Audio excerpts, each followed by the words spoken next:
Hello Momina. हाँ, खाना तैयार रखना, वो साहब कनाडा जाने वाले हैं ना G7 के लिए। तो मैं थोड़ा उनका PR करके आती हूँ, पूरा स्टूडियो फाड़ दूंगी, आग लगा दूंगी आग। या अल्लाह, ये क्या बोल रही हो? मतलब हे राम, ये क्या बोल रही हो कि निमंत्रण नहीं मिला है? अरे फिर भी स्टूडियो में आग लगा दूंगी, फाड़ दूंगी, जला दूंगी। रुको 2 मिनट। नमस्कार, मैं हूँ रूह बिका लियाकत, बिना दाढ़ी बना ही आज आपके सामने आई हूँ, क्योंकि खबर ही ऐसी है। जिनको ये लगता है कि हमारे साहब को G7 में इनविटेशन नहीं मिला, उनको मैं बताना चाहूंगी कि G7 में हमारा कोई परमानेंट सदस्यता नहीं है।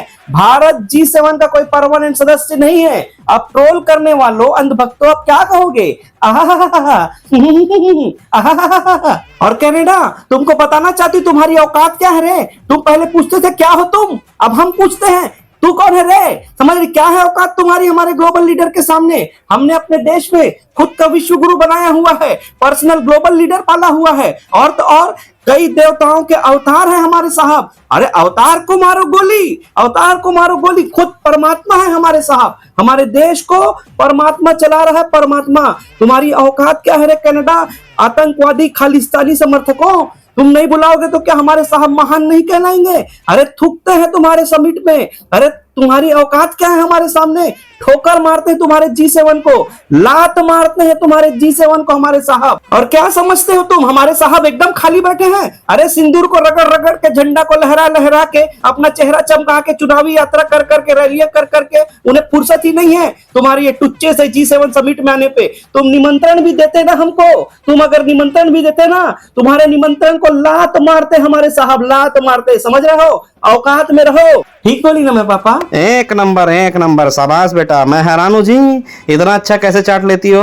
अरे तुम्हें अवार्ड ना मिले लेकिन रिवॉर्ड तो बराबर मिलता रहेगा, चाटती रहो। या अल्लाह, ये क्या बोल रही हो? हे राम, ये क्या बोल रही हो? निमंत्रण मिल गया?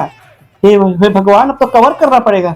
ठीक है, चल फिर आग लगाती हूँ। नमस्कार, मैं हूँ रूह बिका लियाकत, फिर से बिना शेव किए आपके सामने आ गई, क्योंकि खबर ही ऐसी है, क्योंकि पापा को मिला है G7 में जाने के लिए कनाडा का निमंत्रण। आखिर कनाडा भारत का इतना अच्छा दोस्त है, इतना अच्छा मित्र है, जिस कनाडा की भूमि पर हमारे गुरु नानक देव जी, हमारे गुरु गोविंद सिंह जी के वंशजों को पूजा जाता है, उनकी सम्मान किया जाता है, वहां पर हमारे साहब का अपमान कैसे हो सकता है? इतना अच्छा मित्र है कनाडा। और G7 के भले हम सदस्य ना हो, लेकिन पिछले 6 बार से निमंत्रण पर हम जाते रहे हैं। ये 7वीं बार है, साहब ने अपना सूटकेस पैक कर लिया है। और 151 देशों की यात्रा करने के बाद 2021 करोड़ रुपए तुम चूतिया टैक्स पेयर के पैसों को फूंकने के बाद साहब का सूटकेस फिर से रेडी है कनाडा जाने के लिए। आखिर कब तक हम सिंदूर को तोड़ मरोड़ के, घसीट घसीट के आपका एंटरटेनमेंट करते रहेंगे?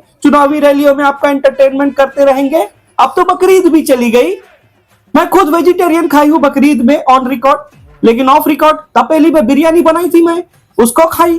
अब साहब आप भी जाइए कनाडा और देश का पैसा फिर से फूंक के आइए, और देश पे फिर से महंगाई और बेरोजगारी को बढ़ाइए। आप जाइए ग्लोबल लीडर जी, आप जाइए विश्व गुरु जी, हमारी शुभकामनाएं आपके साथ हैं। आपको भले वहां कोने में धकेल के फोटो खिंचवाएंगे वो लोग, लेकिन आपके PR करने के लिए आपकी दलालों की फौज तैयार है। और उन सभी दलालों में मैं रूह बिका लियाकत, चाटने में 1 नहीं 2 नहीं, हमेशा 3 कदम आगे। अरे मैं दूसरी बार हैरान हूँ जी, शास्त्रों में से दोगलापन कहते हैं, पता है ना तुमको? पता है पापा, पता है। नहीं पता है, कहाँ पता है? हेलो मोमिना, कैसा लगा? नौकरी है जी, इसलिए आप ऐसे करते हो, वरना मेरे पति भी आपको गाली देते हैं।